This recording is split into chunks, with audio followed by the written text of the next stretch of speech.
In the famous blessing of Jacob, just before he died, a prophecy is given to one of his sons, Dan. The words are nothing pleasant and foretell a tragic future of a person who chose evil over obedience to God. This is a story that can happen to anyone and shows that the journey from glory to a miserable fall is quite short when you take the wrong turn. In this episode, we will examine the downfall of the tribe of Dan.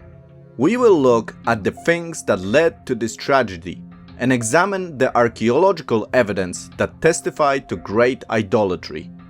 Be sure to watch this video to the end, because in the last part of this episode, I will provide a 3D model of the ancient city of Dan from the 8th century BC. You don't want to miss it. But before we start, don't forget to subscribe to this channel to receive notifications about new episodes from Israel, my channel. So let's start our lesson. In Genesis 49 verses 16 to 18, Dan, one of Jacob's sons, receives prophetic words regarding his future. Dan shall judge his people. As one of the tribes of Israel, Dan shall be a serpent in the way, a horned snake in the path, that bites the horse's heels, so that the rider falls backwards. For your salvation I await, O Lord. When Dan heard those words, he probably did not understand the magnitude of their power. Dan became the father of the tribe of Dan. In the biblical census of the book of Numbers, the tribe of Dan is portrayed as the second largest Israeli tribe, after Judah. Then, after the death of Moses, the Israelites were led into the promised land by Joshua, who divided the territory among the 12 tribes. The portion assigned to the tribe of Dan was the region west of Jerusalem. From after the conquest of the land by Joshua until the formation of the first kingdom of Israel in 1050 BC, the tribe of Dan was part of a loose confederation of Israelite tribes. No central government existed, and in the times of crisis, the people were led by the ad hoc leaders known as judges. And here we approach the first fulfillment of Jacob's blessing to Dan. In the first part of the blessing, we read that Dan's descendants would judge his people at some future time. This part of the blessing was fulfilled by Samson, who judged Israel for 20 years. Judges 16:31 tells us that Samson's father was Manoch, who was a Danite. Thus, Samson was a Danite who judged Israel, fulfilling the prophecy. But the next part of the blessing reveals that Dan would be like a serpent. What do you think it means? Naturally, the reader of Bereshit, the first book of Moses, would quickly associate those words with the curse given to the serpent in the Garden of Eden. But how will those words manifest themselves in the life of the tribe of Dan? When the Israelites entered the Promised Land, the tribe of Dan was given the 7th opportunity to select their territory. They chose the land visible on this map. The Danites did not like the territory allotted to them near the Mediterranean Sea. The Amorites and Philistines gave them trouble, so they sent out spies to find a better area. In the north, the Danites learned of an area inhabited by a peaceful group of people, who the Danites proceeded to wipe out. They then moved the entire tribe up to that region, just south of the present-day Lebanon. There, they established their main city and called it Dan. In the process of moving north, the Danites stole Micah's idols, and Micah's priest agreed to be the priest for the Danites. Judges 18:30 gives us a sad report. The sons of Dan set up for themselves the graven image, and Jonathan, the son of Gershom, the son of Manasseh, he and his sons were priests to the tribe of the Danites until the day of the captivity of the land. This was the beginning of the fall of this tribe. Everything we read about the tribe of Dan should immediately produce disgust.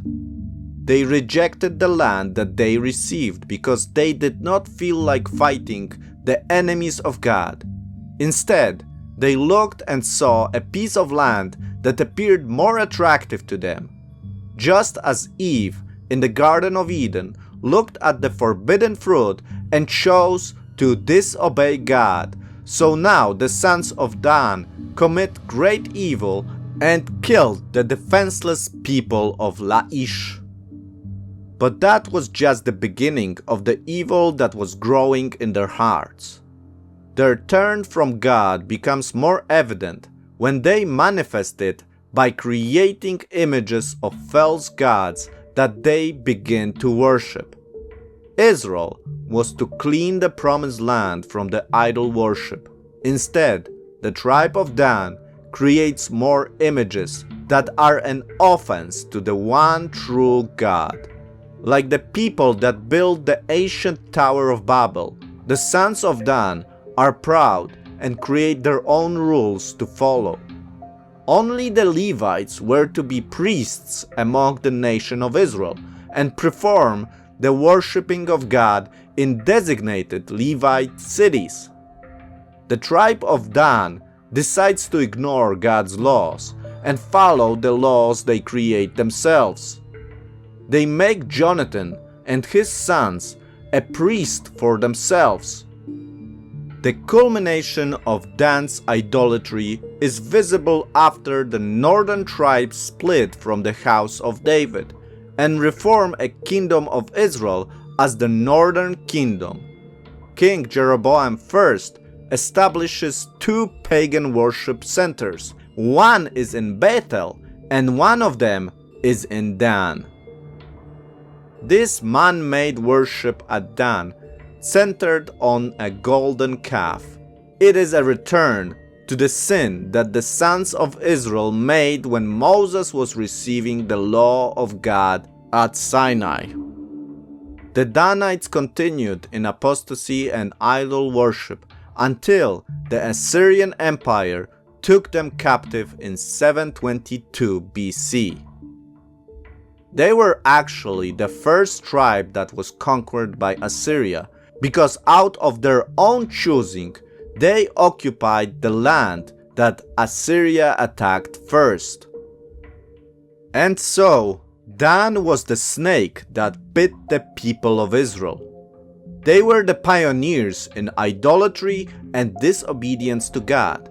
Unfortunately, the nation of Israel did not resist their temptation and also followed their lead, for which the whole nation of Israel was judged.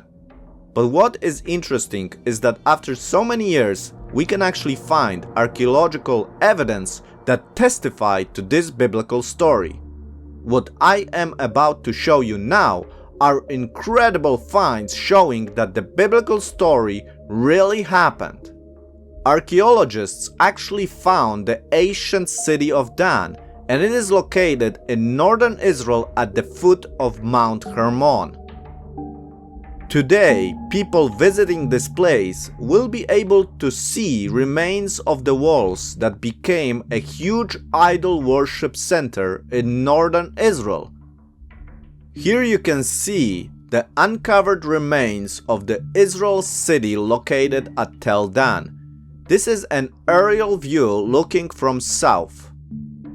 What you see on this picture is a large area that is located outside the gate and would have been used for events, gatherings, or parking chariots.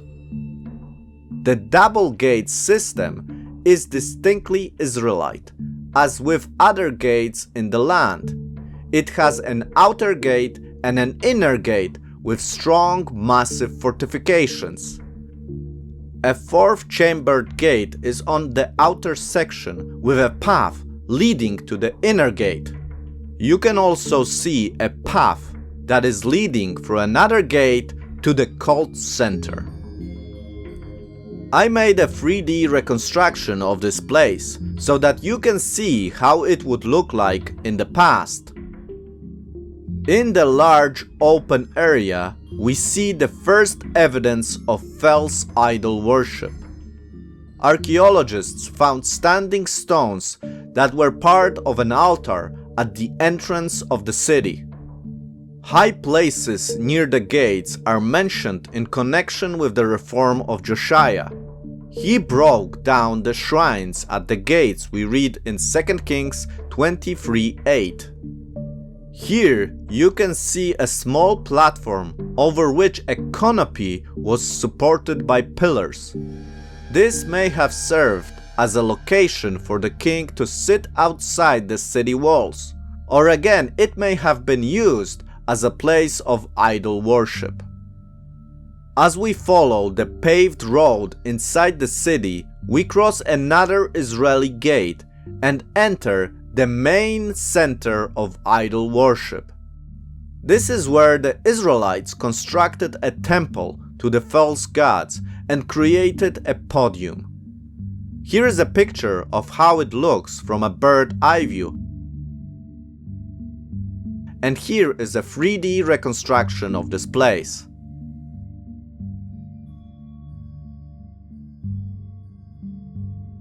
Here is a picture of the podium that was found.